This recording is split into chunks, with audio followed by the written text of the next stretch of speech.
Hey guys, welcome back to another episode of the Mind Games, where our aim is to give you a concise yet informative take on a broad range of subjects ranging from earth sciences and astronomy, history, and even a bit of philosophy. Now, with all that being said, let's get into today's topic. For this installment, we will be discussing a relationship between two animals that goes back almost as far as civilization. This is all about man's best friend, and well, man. While I think all of us can agree that most conventional animal companions are pretty beneficial to the quality of our lives, there is just this special sphere that canines seem to have all to themselves. Whether it be their expressive facial features, how they excitedly greet you at the door when you come home, or even the way they seem to be able to project our own emotions. Dogs have a certain way about them that signals mutual adoration, as opposed to our other animal friends who may view you as little more than a reliable source of nourishment, as a reptile might, or as our feline friends tend to come across, ambivalent about your existence unless, of course, you have canned food or freshly laid out clothes. The relationship between modern dogs, Canis Familiaris, and modern humans dates back at least 15,000 years, with some estimates even putting it closer to 30,000 years. The genetic divergence between the extinct wolf ancestor and the modern gray wolf, which is modern dog's closest living ancestor, is thought to have split about 35 to 40,000 years ago.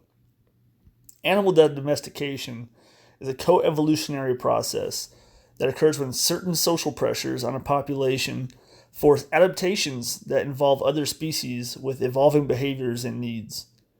When wolves first learned that nearby hunter gatherer camps could mean easy scraps and possibly a warm fire, and the humans learned that these animals could act as early warning alerts for dangerous predators or other raiding tribes, the first embers of a symbiotic relationship were born.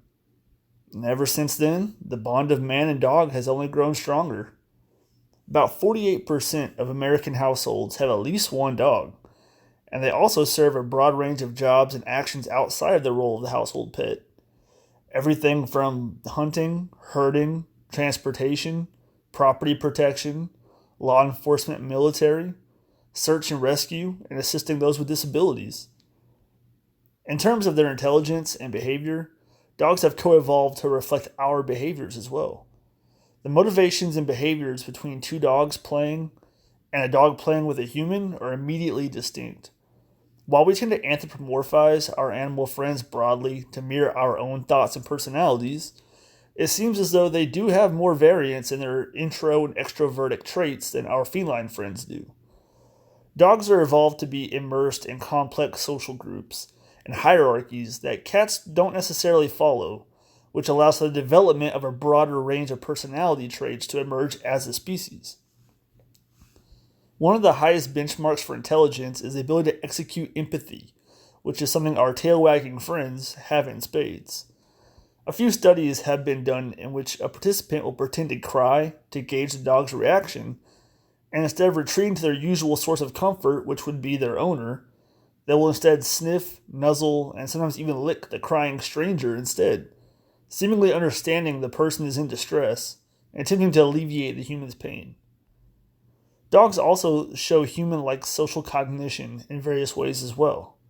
They can follow human body language very well and react appropriately to gestures, pointing, and also a wide array of voice commands. Dogs are also able to follow cues given by nothing more than direction of our eyes. In one repeated study, a reward was hidden underneath one of the several upturned buckets, and dogs were able to locate the appropriate reward bucket simply by following the gaze of the researcher. And while this may not seem like an incredible feat in and of itself, this is a task that wolves, chimpanzees, and even human toddlers did pretty poorly on. Even when age was accounted for, puppies still executed this simple exercise better than human children did. There is also strong evidence to suggest that dogs can read human faces to make inferences on our emotional states.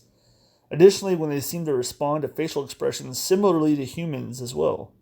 An example of this is us humans tend to fixate on the right side of the human face, which could be because the right side of the brain hemisphere is largely in control of facial recognition.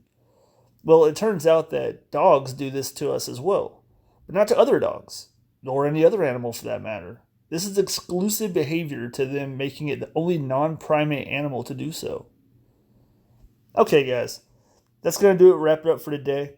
We really hope you enjoyed learning about our canine friends, and maybe go ahead and give them a treat and lay them down in the bed with you, because at the end of the day, that's really all they want. As always, if you liked the video, we would really appreciate a like, subscribe, share this video with your friends, and don't forget to hit that bell icon so you get notified of new content as soon as it's posted on the channel. And as always, guys, take care, and we'll see you in the next one.